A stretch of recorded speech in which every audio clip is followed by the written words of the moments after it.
Hi guys, gawa tayo ng halo-halo dessert. Yung gagamitin ko is yung ano na siya, yung mix na siya. At saka ready na kasi ako lang naman kakain. So matrabaho pagka ako pa yung gagawa ng mga ingredients. Ayan.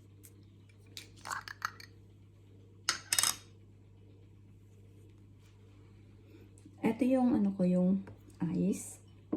Ano siya, gatas at saka yung ice blender ko na lang siya.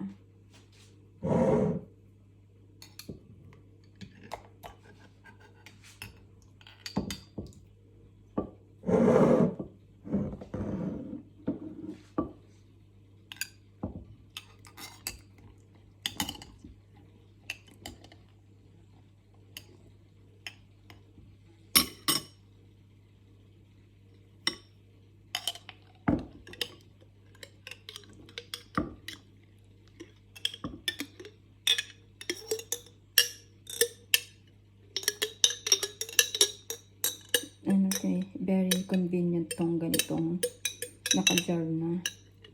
Saka pang isang kainan.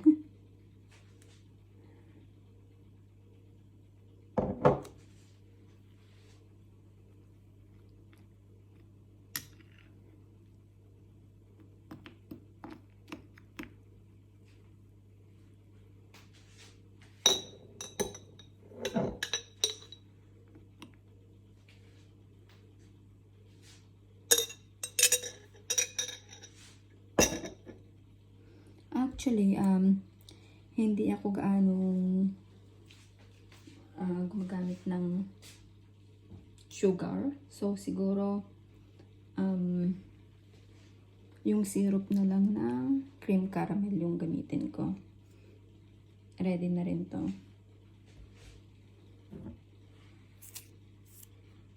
I mean, ready-made. Lagyan natin na. Okay.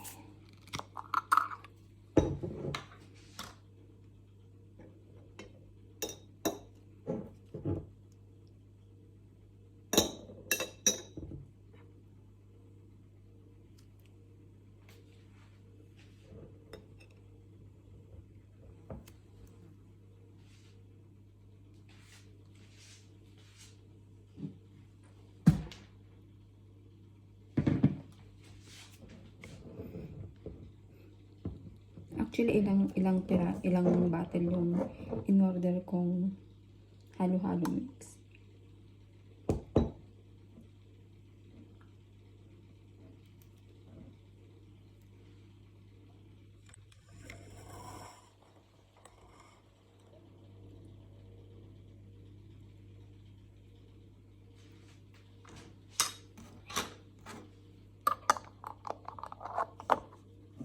Kasi minsan, namimiss ko yung pagkain natin dyan sa Pinas.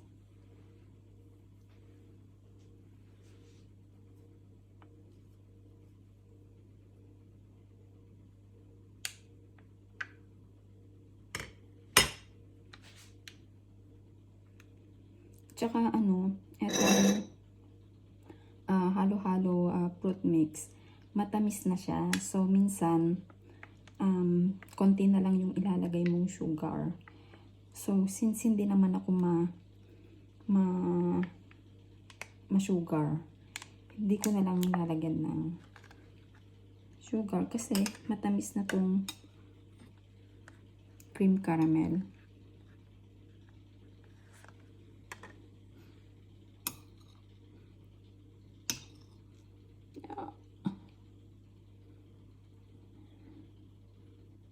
Nalusaw na yung ice ko.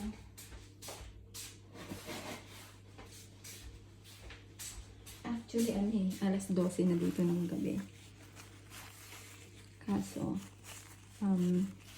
Saturday night, kaya late na ito.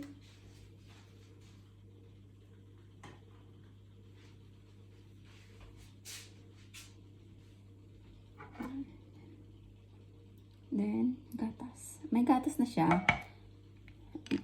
Kanina doon. Dinagyan ko yun ng gatas yung ice.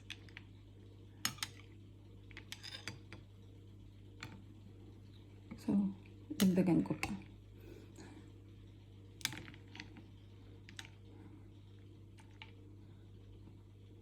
Pasensya na, hindi appetizing tong halo-halo ko.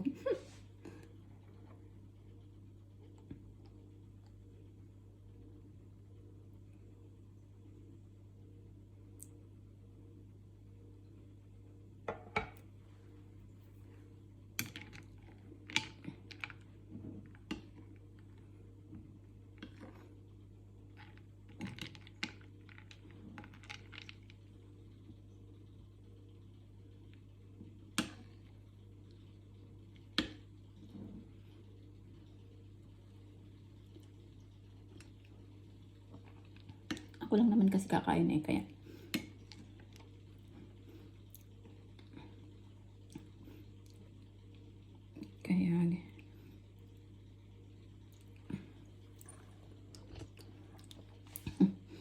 Kaya okay lang na tikman ko na ng diretso. Masarap naman siya eh.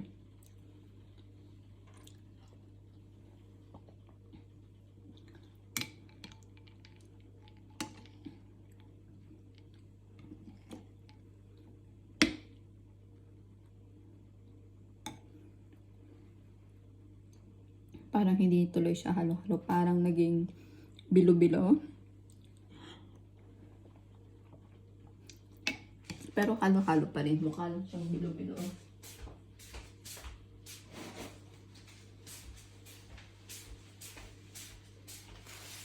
Ang tanong, kaya ko kayang ubusin ito lahat.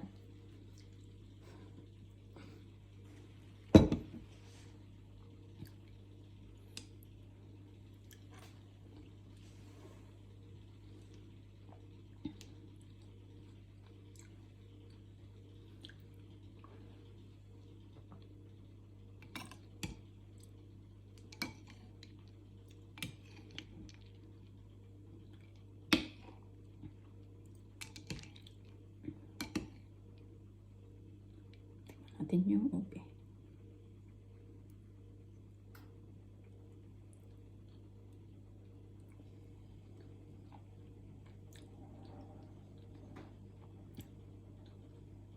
Masarap.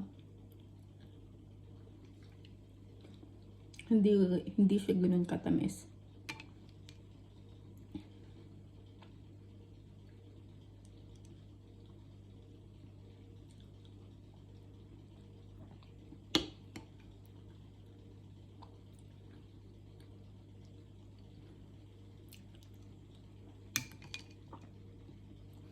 Kain tayo guys.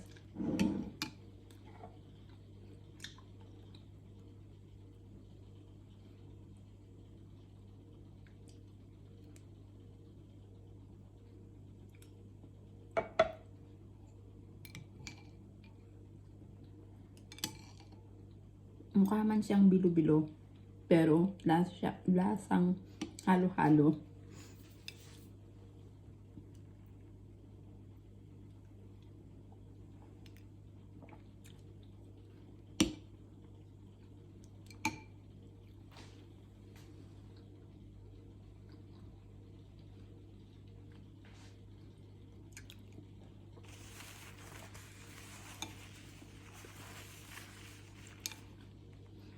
Actually, kahit na late na, gumawa ko ng halo-halo kasi natatakam ako kanina pa.